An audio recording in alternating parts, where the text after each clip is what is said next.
Good evening, guys. This is Sheikh Shakir, and I welcome you all in this special course in which we are covering the principles of heredity and evolution. And in the last lecture, we have completed the chromosomal theory of linkage, the coupling and repulsion theory, and finally, we have got the definition of linkage. In today's session, we will continue with the linkage and we'll discuss the types of linkage and linkage groups. Let us start out today's session with linkage groups. Let me first of all take the pen so that I can mark the important points on the screen. The linkage is of two main types. The first type is complete linkage and second type is incomplete linkage. वो हम बाद में देखेंगे. Incomplete linkage.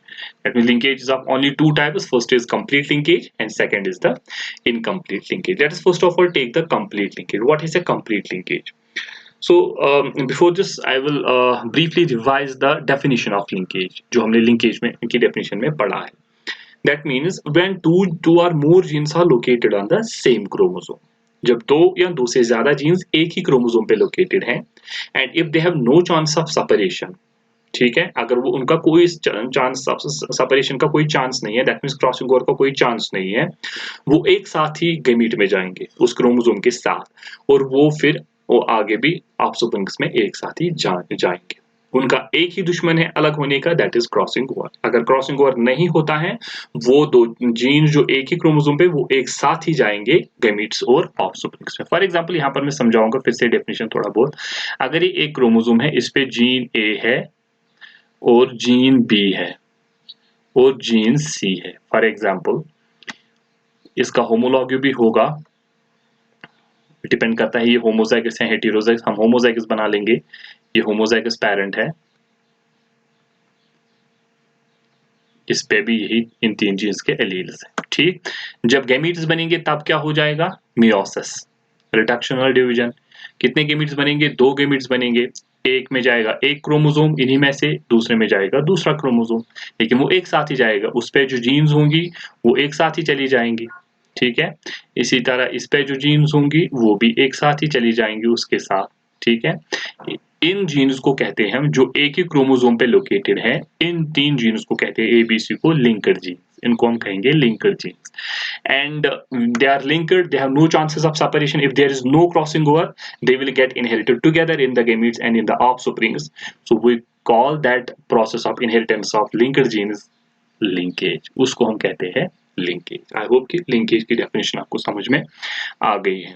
Now let us take the first type of linkage, that is the complete linkage. मैंने कल ही कहा कि जो क्रॉसिंग ओवर है मीन्स क्रॉसिंग ओवर का मतलब है एक्सचेंज ऑफ, जब exchange of segments of chromosomes हो जाता है दो नॉन सिस्टर क्रोमैटिड्स के दरमियान. ठीक है, उसी की वजह से वेरिएशन आ जाती है, रिकम्बिनेंट्स बन जाते हैं. Crossing over is directly proportional to distance between the genes. जो हम जीन्स कंसिडर कर रहे हैं लिंकेज में, वो लोकेटेड किस पे? एक ही क्रोमोसोम है. उन जीन्स के दरमियान कितनी डिस्टेंस है, ठीक है, ये डिपेंड करता है, ये कितनी, जैसे वो डिसाइड करता है कि क्रॉसिंग ओवर कितना होगा इनके दरमियान. फॉर एग्जाम्पल अगर मैं यहाँ पर एक क्रोमोसोम लेता हूं, इस पे मैं बताता हूं एक जीन है ए जीन और दूसरी जीन है बी जीन. ठीक है, and these two genes are located so closely on this chromosome. ये जीन्स जो हैं ये इतनी क्लोज हैं इस क्रोमोसोम पे कि इनके सेपरेट होने का कोई भी चांस नहीं है because of crossing over. That means ये किसी भी तरीके से अलग नहीं हो सकते. तो ये दोनों जब अलग नहीं हो सकते तो एक साथ गैमीट में चले जाएंगे और एक साथ ऑफस्प्रिंग में चले जाएंगे. इनके सेपरेट होने का कोई भी चांस नहीं होगा. इसीलिए जो हमें ऑफस्प्रिंग्स मिलेंगे वो सिर्फ हमें पैरेंटल टाइप्स के मिलेंगे, क्योंकि क्रॉसिंग ओवर होता ही नहीं है, वेरिएशन नहीं आएगी. जब वेरिएशन नहीं आएगी तो रिकम्बिनेंट नए कॉम्बिनेशंस नहीं बनेंगे. तो हमें जो ऑफस्प्रिंग्स मिलेंगे वो सिर्फ पैरेंटल टाइप. इस तरह के लिंकेज को कहते हैं complete linkage. I will once again revise this. अगर दो जीन्स एक क्रोमोसोम पे इतनी नजदीक हैं कि उनके दरमियान क्रॉसिंग ओवर होने का कोई भी चांस नहीं है, तो वहां पर जो ऑफस्प्रिंग्स हमें मिलेंगे वो सिर्फ पैरेंटल्स मिलेंगे. क्यों पैरेंटल्स ही मिलेंगे? दैट मीन्स बिल्कुल वैसे ही मिलेंगे जैसे पेरेंट होंगे. ठीक, क्यों वैसे ही मिलेंगे? क्योंकि वहां पर क्रॉसिंग ओवर का कोई चांस नहीं है. क्रॉसिंग ओवर की वजह से वेरिएशन आती है. जब वेरिएशन ही नहीं है तो नए कॉम्बिनेशंस नहीं बनेंगे. तो रिकॉम्बिनेशन जीरो होती है कंप्लीट लिंकेज में. जो कि बहुत ही रेयर कंडीशन है। कंप्लीट लिंकेज बहुत ही रेयर कंडीशन है, ये ऑलवेज नहीं होता है। ठीक है, तो इसको एक्सप्लेन करने के लिए हम एक एग्जांपल ले लेंगे। हम ले लेंगे ड्रोसोफिला। ठीक है, जो ड्रोसोफिला मेलानोगास्ट्रिक फ्लाई है, इंसेक्ट है, उसके दो कैरेक्टर्स लेंगे। एक कैरेक्टर है उसकी आईज का कलर, दूसरा है विंग्स का कंडीशन। ठीक है, वो नॉर्मल है या वेस्टिजियल विंग, तो डाई हाइब्रिड क्रॉस हो गया। हमने लिया पहला पेरेंट जो डोमिनेंट है, red eyed and normal wing. दूसरा पेरेंट हमने लिया जो रिसेसिव है, purple eyed and vestigial wing. ठीक है, तो ये हमने दो पेरेंट्स लिए, इनका हम क्रॉस बनाएंगे। और ये जो red eyed and normal wing, red eyed की जीन है और नॉर्मल विंग्स की जीन है, ये एक ही क्रोमोसोम पे लोकेट है। ये आप याद रखिएगा, क्योंकि लिंकेज में ये इंपॉर्टेंट पॉइंट है कि जीन्स जो है वो एक ही क्रोमोसोम पे लोकेटेड है। अब कितना दूर है वो डिफरेंट क्वेश्चन है। फॉर एग्जाम्पल ये हम ले लेंगे एक क्रोमोसोमल फॉर्म में आपको दिखाता हूं, ये बहुत ही जरूरी है। ये दूसरा एक पेरेंट का, ये है नेक्स्ट वन, ये दूसरा पेरेंट है। तो इस पे क्या है, एक ही क्रोमोसोम पे कलर ऑफ आईज की जीन भी है और विंग्स का कंडीशन भी। ठीक है, ये डोमिनेंट है, रेड आइड नॉर्मल विंगड एंड पर्पल आइड वेस्टिजियल विंगड। ये इस पे होमोजाइगस है, इसलिए दोनों के इस पे दोनों इस क्रोमोसोम्स पे सिमिलर एलील्स होंगे। ये भी होमोजाइगस है, लेकिन ये रिसेसिव है, इसलिए स्मॉल पी होगा यहाँ पर। यहाँ पर क्या होगा, स्मॉल वी वेस्टिजियल विंगड। यहाँ पर क्या होगा, स्मॉल पी पर्पल आइड। यहाँ पर क्या होगा, वेस्टिजियल विंगड स्मॉल वी। ठीक है, ये पेरेंट्स है। पेरेंट्स क्या बनाएंगे, गैमीट्स। अब गैमीट्स बनेंगे। ठीक है, जब गैमीट्स बनते हैं तो यहाँ पर कौन सा डिवीजन होगा, मियोसिस होगा। यहाँ पर भी कौन सा डिवीजन होगा, मियोसिस होगा। तो मियोसिस की वजह से ये दोनों क्रोमोसोम सेपरेट हो जाएंगे, ये भी सेपरेट हो जाएंगे और पास ऑन टू गैमीट्स। कितने गैमीट्स बन जाएंगे, दो। एक में आएगा, फॉर एग्जाम्पल मैं सिंपली बना लेता हूँ, कैपिटल पी और कैपिटल वी।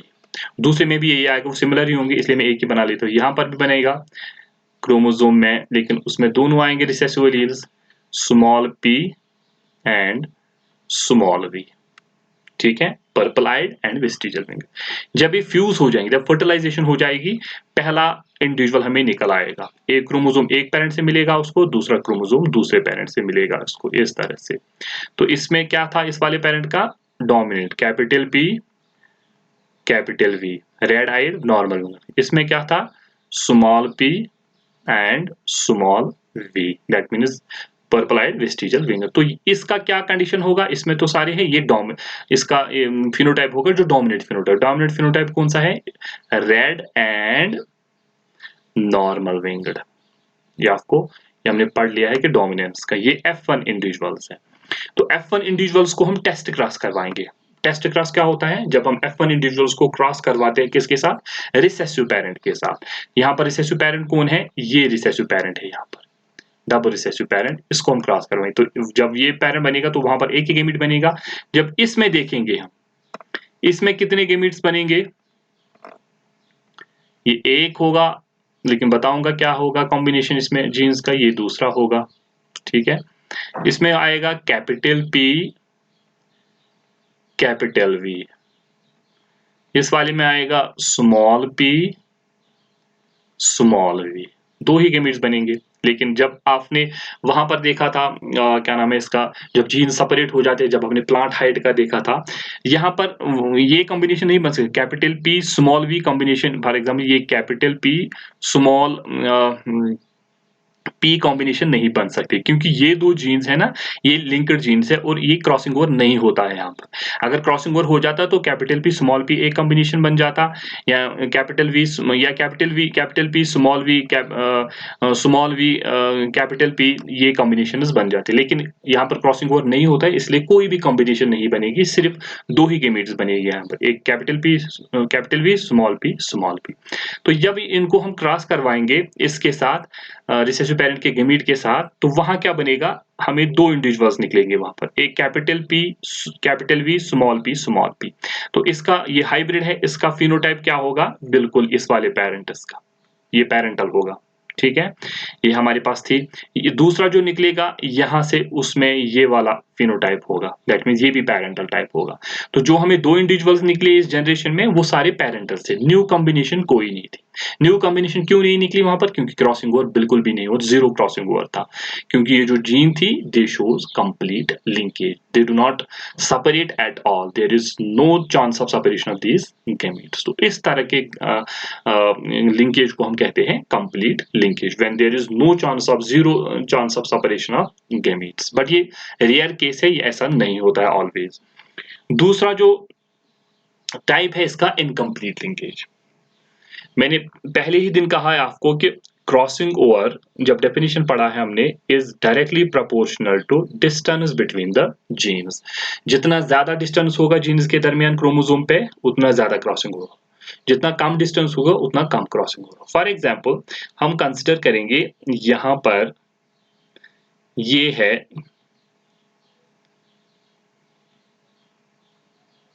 जीन्स, ये फॉर एग्जाम्पल बी जीन है और यहाँ पर ये एल जीन है। ये यहाँ पर सपोज मैं कर रहा हूँ बी जीन है और ये एल जीन है। इन दो जीन्स के दरमियान सेम क्रोमोसोम पे इतना डिस्टेंस है, और इन दो जीन्स के दरमियान सेम क्रोमोसोम पे इतना डिस्टेंस। तो क्रॉसिंग ओवर के चांसेस कहाँ पर ज्यादा होंगे? इसमें ज्यादा होंगे क्रॉसिंग ओवर के चांसेस। इसमें क्रॉसिंग ओवर के चांसेस बहुत कम होंगे। तो इसमें कंप्लीट लिंकेज भी हो सकते हैं, क्योंकि अगर क्रॉसिंग ओवर नहीं होगा। तो इनकम्प्लीट लिंकेज यही कहता है कि अगर दो जीन्स एक क्रोमोसोम पे डिस्टेंटली लोकेटेड है, दैट मीन्स दूर दूर है उस पे, तो वहां पर कंप्लीट इनकम्प्लीट लिंकेज होगा। इनकम्प्लीट लिंकेज मीन्स उनका चांस है to get separated because of linkage. ठीक है, सॉरी, क्रॉसिंग ओवर, उनमें बहुत चांसेस है कि वो सेपरेट हो जाएंगे क्रॉसिंग ओवर की वजह से। जब क्रॉसिंग ओवर होगा तो न्यू कॉम्बिनेशंस बनेगी, ठीक है, and they will pass on to different gametes and different offsprings. इस तरह के लिंकेज को हम कहते हैं इनकम्प्लीट लिंकेज। यहाँ पर मैं आपको समझाता हूं, अगर इस क्रॉस को हम एक प्लांट लेंगे, उसमें डाइहाइब्रिड क्रॉस करवाएंगे, एक हम फ्लावर कलर लेंगे और पोलन्स की शेप, ये blue flower and long pollens को करवाएंगे हम cross red flower and round pollens को। ये रिसेसिव पेरेंट है और ये डोमिनेंट पेरेंट है। इसके दो जीन्स होंगे, दो कैरेक्टर्स के, इसलिए 4 एलील्स। इसके भी दो जीन्स होंगे, दो कैरेक्टर्स, इसलिए 4 एलील्स। तो फॉर एग्जांपल इसको हम क्रोमोसोमल फॉर्म में अगर हम लिखेंगे तो किस तरह से लिखेंगे? ये एक क्रोमोसोम है, ये दूसरा क्रोमोसोम है, इस पे कौन सी जीन है? कैपिटल बी, और उसी क्रोमोसोम पे दूसरे कैरेक्टर की जीन है कैपिटल एल, जो पोलन्स की शेप है, ठीक है, क्योंकि लिंकेज हम पढ़ रहे हैं, जीन्स एक ही क्रोमोसोम पे होने चाहिए। दूसरे पे होंगे, अगर ये होमोजाइगस पेरेंट है, कैपिटल बी और कैपिटल एल, ठीक है। इस तरह से इसमें भी यही होगा, ये एक क्रोमोसोम है, ये दूसरा क्रोमोसोम है, ये रिसेसिव पेरेंट है, यहाँ पर कैपिटल स्मॉल बी है, रेड फ्लावर, उसी क्रोमोसोम पे शेप पोलन शेप की जीन भी है, दैट इज स्मॉल एल। अब एलील्स इस पे क्या, ये रिसेसिव है, इसीलिए इस पे जो एलील्स होंगे सिमिलर ही होंगे, ये हैं। अब जब गैमीट्स बनेंगे, ये दोनों क्रोमोसोम क्या हो जाएंगे? सेपरेट, ये भी सेपरेट हो जाएंगे, they will pass on to the gametes, ठीक है, एक गैमीट में एक क्रोमोसोम चला जाएगा।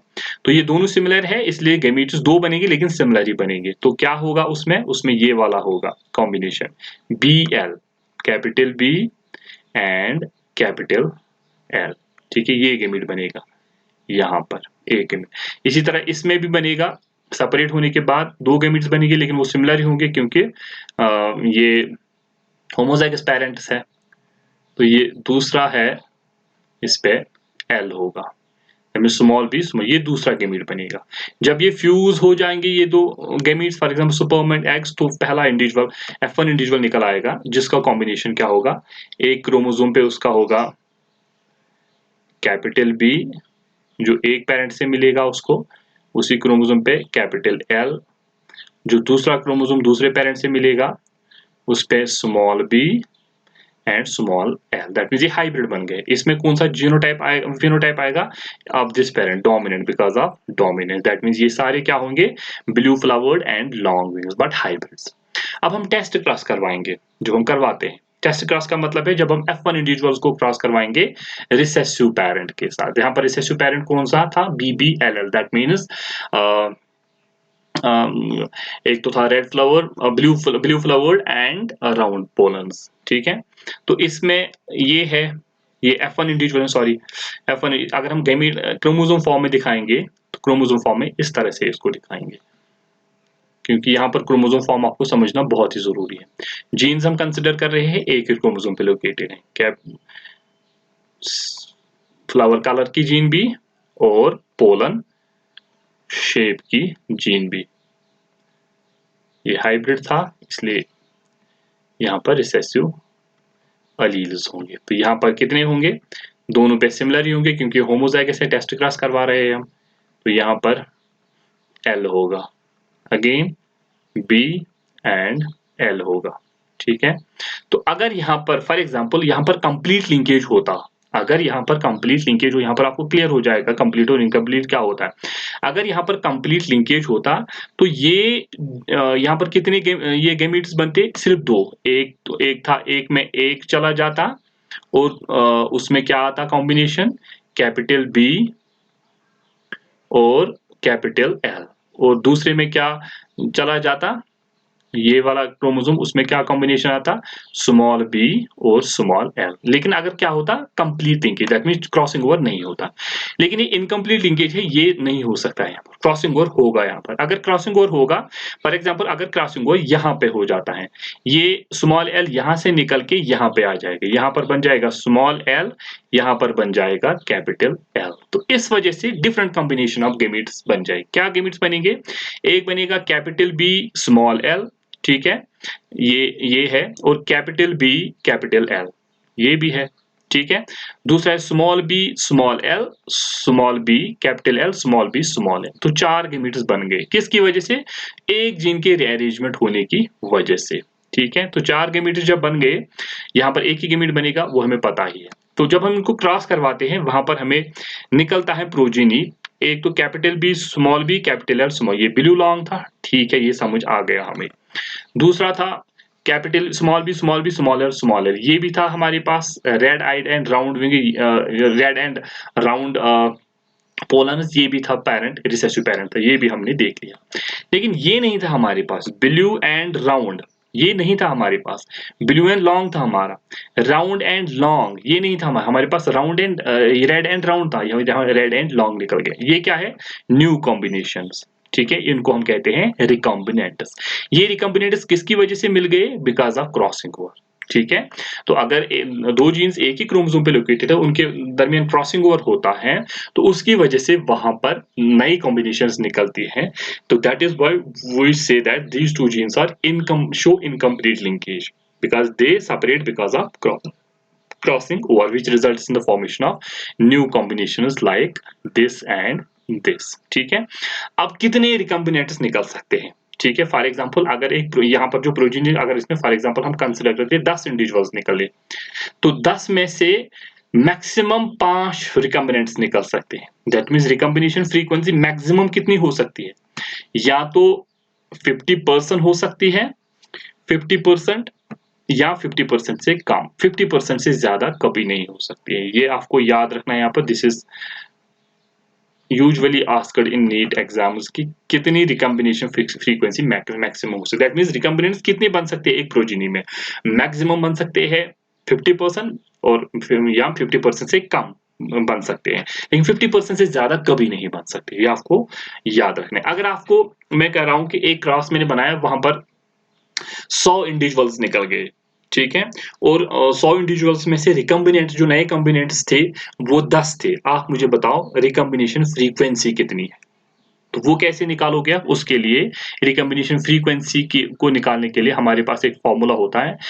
आपको क्या करना है, नंबर ऑफ रिकॉम्बिनेंट्स, जो नंबर ऑफ रिकॉम्बिनेंट्स होते हैं उसको डिवाइड करना है टोटल प्रोजीनी, या टोटल प्रोजीन, दैट मींस उस पॉपुलेशन में कितने टोटल नंबर ऑफ इंडिविजुअल्स निकल गए, उसको मल्टीप्लाई करना है 100 के साथ। ये है, this is the formula for finding the frequency of recombination, कि कितने रिकॉम्बिनेंट्स निकलेंगे हमें पॉपुलेशन में।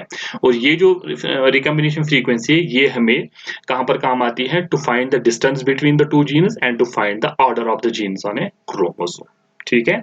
आई होप कि कंप्लीट लिंकेज, इनकम्प्लीट लिंकेज आपको कंप्लीट हो गया होगा। Next one is linkage groups. अब कितने लिंकेज ग्रुप्स होते हैं? What is this linkage group? Linkage group का मतलब है एक जो क्रोमोसोम है जिस उस पे कितनी जीन्स है। फॉर एग्जांपल यहाँ पर मैं अगर ये क्रोमोसोम बना लेता हूँ, इस पे मैं कहता हूँ ये जीन्स लोकेटेड हैं। For example 3, 4, 5, 6, 7। The genes, all the genes present on the particular chromosome form a linkage group। ये एक लिंकेज ग्रुप, एक क्रोमोसोम पे कितनी जीन्स है, ये एक लिंकेज ग्रुप है। ठीक है। दूसरा अब हम कहेंगे हमारी बॉडी में कितने क्रोमोसोम्स हैं? 46। या हम दूसरा कह सकते हैं 23 पेयर्स। ठीक है, ये भी कह सकते हैं ना कि ह्यूमंस में कितने डिप्लॉयड क्रोमोसोम नंबर क्या है? 46 या 23 पेयर्स। तो इसका क्या मतलब है? तो 46 लिंकेज ग्रुप्स होंगे हमारी बॉडी में? नहीं, क्योंकि जो क्रोमोसोम होते हैं तो वो हमेशा होमोलॉगस पेयर्स में होते हैं। फॉर एग्जांपल इस पे मैं अगर बताऊं, मैंने कहा इस पे 6 जीन्स है, इस पे भी 6 जीन्स होंगी, लेकिन वो सिमिलर होंगी, ये होमोलॉगस पेयर है, इसलिए ये होमोलॉगस पेयर एक लिंकेज ग्रुप बनाएगा। ठीक है, ये होमोलॉगस पेयर एक लिंकेज ग्रुप बनाएगा, ये आप याद रख लेना। One homologous pair makes one linkage group because उन दोनों क्रोमोसोम्स पे जो जीन्स होते हैं वो एक ही कैरेक्टर को कंट्रोल करती है, दैट मीन्स सिमिलर होती है। ठीक है। Now number of linkage groups of a species corresponds to the total number of different types of chromosomes present in the species। अब कितने लिंकेज ग्रुप होंगे एक स्पीशीज में कि उसके जीनोम में कितनी डिफरेंट क्रोमोसोम्स है। हमारे लिंकेज ग्रुप में कितने डिफरेंट क्रोमोसोम्स है? 23 डिफरेंट क्रोमोसोम्स है। 46 अगर हम कहेंगे तो उसमें 23 वो सिमिलर ही है, इसलिए 23 ही डिफरेंट है। जो नेक्स्ट 23 है वो सिमिलर ही होते हैं, होमोलॉगस होता है ना, इसलिए हम कहते हैं कि हमारी बॉडी में 23 डिफरेंट टाइप्स ऑफ क्रोमोसोम्स है। इसलिए हम कहते हैं कि ह्यूमंस में जो है 23 है लिंकेज ग्रुप। हमारी बॉडी में 23 लिंकेज ग्रुप्स है। ठीक है। नेक्स्ट जो है फॉर एग्जांपल ड्रोसोफिला में कितने क्रोमोसोम्स है? उसमें 14 टोटल क्रोमोसोम्स है। डिफरेंट क्रोमोसोम्स कितने हो गए? 4 लिंकेज ग्रुप्स है उसमें। इसी तरह गार्डन पी में भी 14 सॉरी इसमें ड्रोसोफिला में 8 क्रोमोसोम्स टोटल होते हैं, इसमें इसलिए 4 लिंकेज ग्रुप्स है। गार्डन पी में 14 क्रोमोसोम्स होते हैं, इसलिए 7 लिंकेज ग्रुप्स है। मेज में 20 क्रोमोसोम्स होते हैं, इसलिए 10 लिंकेज ग्रुप्स है। ठीक है। बट ये ऑलवेज ट्रू नहीं है कि अगर आप कहते हो कि the number of linkage groups is equal to the haploid set of chromosomes, जो हमने कहा ना यहाँ पर 23 ही है। लेकिन अगर आप ह्यूमन मेल को देखोगे, ह्यूमन मेल में 22 ऑटोसोम्स होते हैं। ठीक है, वो 22 डिफरेंट क्रोमोसोम्स है, और लास्ट पेयर जो होता है उसमें एक्स एंड वाई, ये भी डिफरेंट है, हो गए 23, और ये भी डिफरेंट है, हो गए 24। तो ह्यूमन मेल में कितने हैं?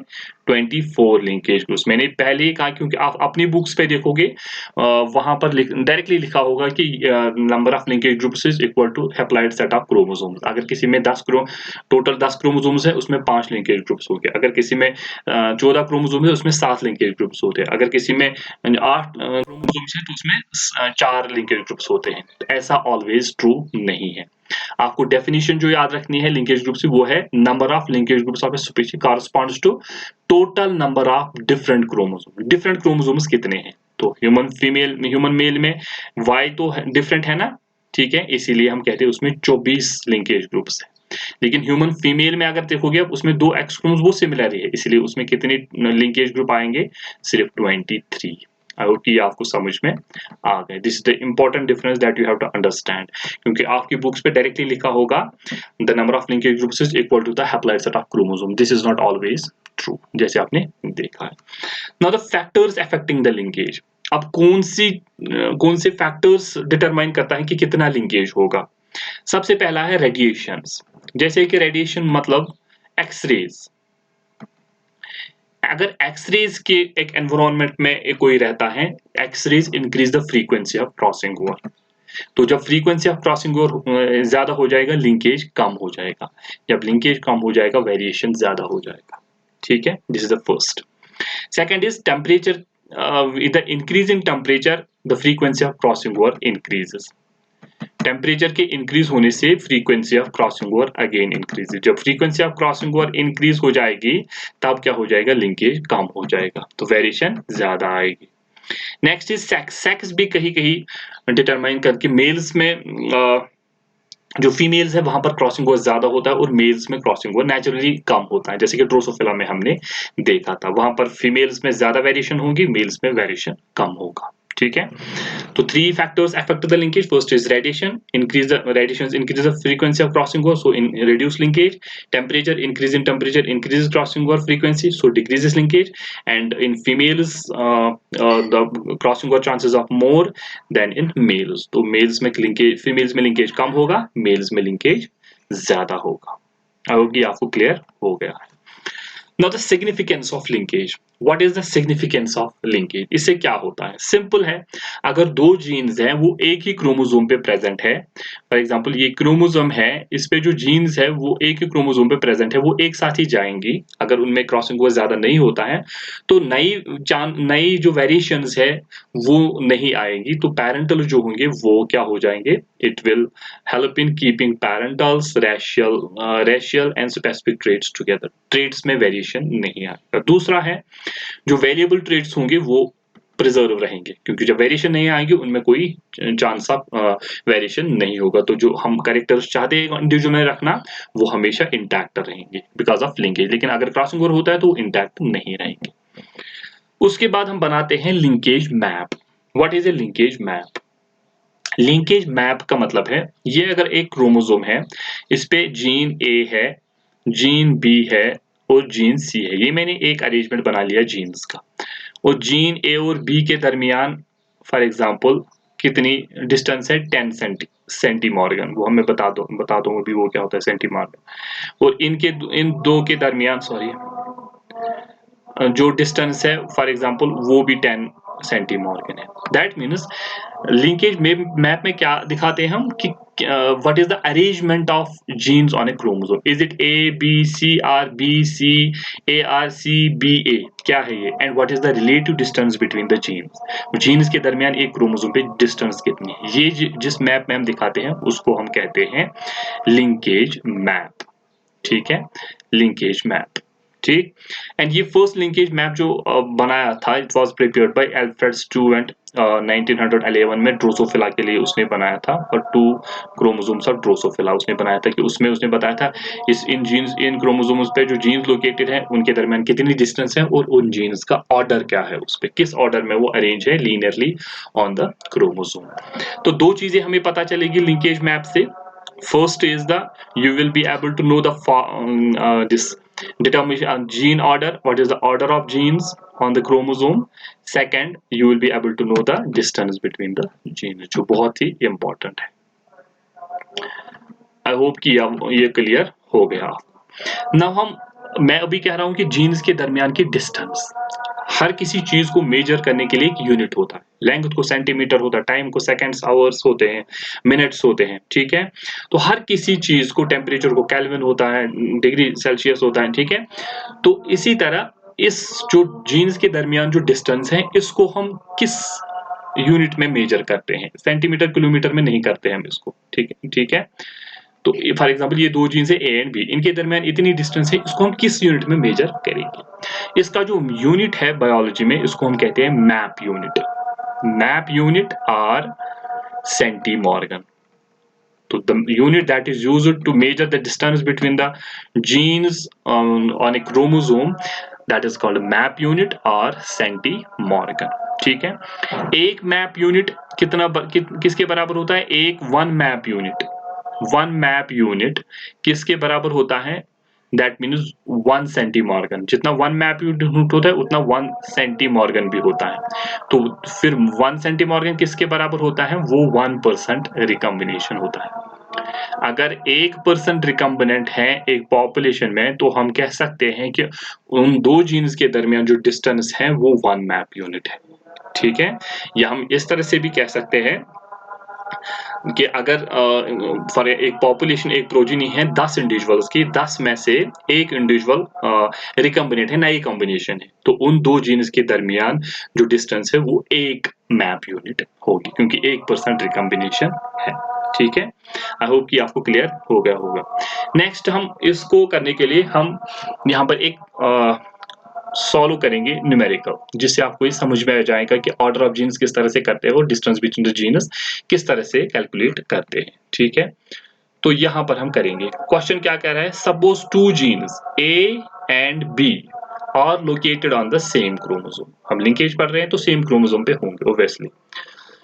ए बी इस तरह होमोजाइगस इंडिविजुअल को हमने क्रॉस करवा या is cross with A B, that means recessive individuals के साथ हम क्रॉस करवाते हैं इसको।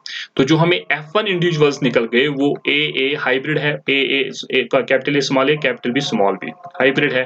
ठीक है, ये निकल गया हमें। फिर हम इसको करवाएंगे test cross, that mean recessive individual के साथ क्रॉस करवाएंगे। तो जब हमने ये क्रॉस करवाया टेस्ट क्रॉस, वहां पर हमें प्रोड्यूसर 400 ऑप्शन स्प्रिंग्स टोटल मिले। ये मैं इस तरह से समझाता हूँ इसको आपको। ये वाला इंडिविजुअल आया हमने capital A capital B capital B, ये एक इंडिविजुअल था होमोजाइगस डोमिनेंट। दूसरा था स्मॉल ए स्मॉल बी। तो यहाँ जो F1 इंडिविजुअल अब डायरेक्ट नहीं निकालूंगा मैं, वो निकल गई capital A capital B small B. इसको हम क्रॉस करवाएंगे किसके साथ, रिसेसिव इंडिविजुअल के साथ, दैट मीन्स इसके साथ। तो जो वहां पर प्रोजीनी निकल गई, कितने इंडिविजुअल्स निकल गए हमें यहाँ पर, 400 इंडिविजुअल्स निकल गए टेस्ट क्रॉस में हमें। ठीक है, इस 400 इंडिविजुअल्स में से अमंग दीज 325 आर पेरेंटल्स। तो 300 जो 25 हैं वो बिल्कुल अपने पेरेंट जैसे हैं, that means capital A capital B इस तरह से है वो। ठीक है, इतने। और नेक्स्ट जो है कितने, ये पेरेंटल्स है 325 कितने हैं, ये पेरेंटल टाइप से है, parental type similar to their parents. और नई कॉम्बिनेशंस कितनी निकल गई, एंड 75 और रिकम्बिनेंट्स। 75 हमें यहाँ पर कितनी निकल गई, रिकम्बिनेंट्स। ठीक है, ये हमें रिकम्बिनेंट्स निकल गए यहाँ पर, समझ आ गया। अब आपको कैलकुलेट करना है recombination frequency and map distance between the two genes A and B. कि अगर ये एक क्रोमोसोम पे ए जीन थी और ये बी जीन थी, ये मैं हाइपोथेटिकली लिख रहा हूँ कि इतना दूर है, लेकिन आपको ये डिस्टेंस बताना है ये कितना डिस्टेंस है, और दूसरा बताना है कि रिकम्बिनेशन फ्रीक्वेंसी क्या है। मैंने अभी बताया आपको रिकम्बिनेशन फ्रीक्वेंसी की फार्मूला, रिकम्बिनेशन फ्रीक्वेंसी किसके बराबर होता है, is equal to number of recombinants कितने निकल गए वो भी दिया हुआ है, divided by total progeny, total number of individuals in the progeny into 100। ये हमने फार्मूला की। ठीक, तो अगर हम यहाँ पर पुट करेंगे वैल्यूज, नंबर ऑफ रिकॉम्बिनेंट्स कितने हैं 75। ठीक है, तो ये 75 आ गया, 75 टोटल का ये कितनी है, इंडिविजुअल्स कितने हैं 400 इनटू इसको क्या करेंगे 100। ठीक है, अगर हम 100 और 100 यहाँ पर काट देंगे, अगर मैं इसको कैलकुलेटर पे करूं 75 डिवाइडेड बाय 4, तो वो क्या निकला वहां से, रिकम्बिनेशन फ्रीक्वेंसी कितनी है 18.75%। तो ये रिकम्बिनेशन फ्रीक्वेंसी है 18.7%। ठीक है, अब हमें निकल गया एक पार्ट तो सॉल्व हो गया, रिकम्बिनेशन फ्रीक्वेंसी निकल गई हमें। अब हमें निकलना है distance between the two genes. मैंने अभी कहा कि distance between the two genes is measured in map units. 1 map unit किसके बराबर होता है, 1 मैप यूनिट होता है या 1 सेंटीमॉर्गन होता है, वो एक 1% रिकम्बिनेशन होता है, 1% रिकम्बिनेशन।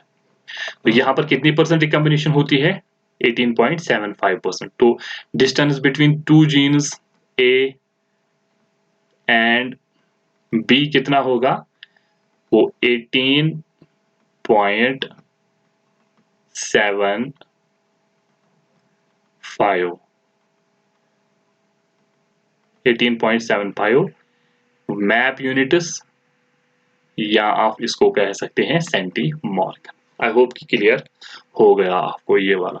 नेक्स्ट जो है, नेक्स्ट एक और प्रॉब्लम है, ये आपके लिए होमवर्क है, असाइनमेंट है, और जो भी इसको करेगा please right the answer in the comment में लिखेगा कि कितनी डिस्टेंस आपको निकलेंगे। यहाँ पर क्या करना है, individuals homozygous for C and D genes, ये होमोजाइगस है for these genes were crossed with wild type, वो भी होमोजाइगस है प्लस प्लस। आप ये कंफ्यूज मत होना, ये प्लस प्लस है, आपको कंसिडर करनी होमोजाइगस है। F1 इंडिविजुअल्स हमने टेस्ट क्रॉस किए किसके साथ, तो वहां पर हमें ये रेशियो थे, तो होमोजाइगस ये निकले 950, होमोजाइगस सेकंड निकला पैरेंटल्स 800, और फिर हेटेरोजाइगस दैट मींस रिकम्बिनेंट्स निकले 130 एंड 110। तो आप बताओ मुझे what is the distance between the C and D gene, C और डी जीन के दरमियान कितनी डिस्टेंस होगी। This is a home task for you. तो एक और मैं करवाता हूं यहाँ पर, the cross over frequencies between x and y। अब जीन्स दी हुई है, उनके दरमियान फ्रीक्वेंसी भी दी हुई है कि कितनी रिकम्बिनेशन फ्रीक्वेंसी है। अगर रिकम्बिनेशन फ्रीक्वेंसी दी हुई है तो आप आराम से ऑर्डर ऑफ जीन्स निकाल सकते हो, ठीक है। x and y, x and z and y and z ये दी हुए, इनके दरमियान रिकम्बिनेशन फ्रीक्वेंसी जो है 10%, 19% एंड 29%। आपको निकालना है what is the sequence of genes on the chromosome, what is the order of genes on a chromosome। for example, if this is a chromosome, ठीक है, तो यहां पर मैं पहले बताता हूं आपको कितनी है, x और y के दरमियान कितनी रिकम्बिनेशन फ्रीक्वेंसी है, 10, दैट मीन्स 10, ये दो जीन्स कितनी दूर होंगे आपस में, 10 यूनिट, 10 ये मैप यूनिट्स या सेंटीमॉर्गन्स, 10 मैप यूनिट्स दूर। दूसरी क्या है, x एंड z के दरमियान कितनी रिकम्बिनेशन फ्रीक्वेंसी है, 19, तो मतलब क्या है, ये 19 मैप यूनिट्स दूर होंगे। आई होप कि आपको समझ आ रहा है। और नेक्स्ट क्या है, y एंड z के दरमियान कितनी रिकम्बिनेशन फ्रीक्वेंसी, 29 दिया हुआ है ये भी 20, तो ये कितने दूर होंगे, 29 map units, 29 map units. That means सबसे ज्यादा डिस्टेंस किन दो जीन्स के दरमियान है, y एंड z के दरमियान, इसीलिए y एंड z एंड्स पे होंगे, y यहां पर होगा या उस साइड में होगा और z यहां पर होगा। ये कितना है, ये 29 है, 29 मैप यूनिट्स है। और x और y के दरमियान कितना है, x और y के दरमियान है 10 मैप यूनिट्स। फॉर एग्जांपल ये मैं 10 मैप यूनिट्स बताता हूं यहाँ पर, इन ये x है यहाँ पर, इनके दरमियान 10 मैप यूनिट्स हैं डिस्टेंस। और x और z के दरमियान कितनी है, 19, ऑब्वियसली ज्यादा होगा, ठीक है, तो ये 19 है इनके में, 10 और 19 कितने हो गए, 20, तो y और z के दरमियान कितनी है, 29। तो ऑर्डर ऑफ जीन्स क्या है, y, x एंड z, ठीक है। तो ये इस तरह से इस ऑर्डर में क्रोमोसोम्स पे लोकेटेड होंगे। This is how you can find the order of the genes on the chromosome if the recombinant frequency और crossover frequencies are given in the question, या अगर नहीं भी दी हुआ फिर भी आप निकाल सकते हो क्रॉसओवर फ्रीक्वेंसी, जैसे मैंने लास्ट क्वेश्चन में बता दिया। आई होप कि इस लेक्चर में आपको पढ़ने में मजा आया होगा। अगर आपको कहीं भी कंफ्यूजन है please write in the comment, और आपको वीडियो कैसा लगा ये भी लिखिए कमेंट में। I will try to modify if you want there should be some changes in the lecture। अगर आपको कहीं पे लगता है कि कहीं पे मॉडिफाई करना चाहे तो please write in the comment. अगर आपको अच्छा लगा then like it and share with your friends. Thank you, bye bye, take care.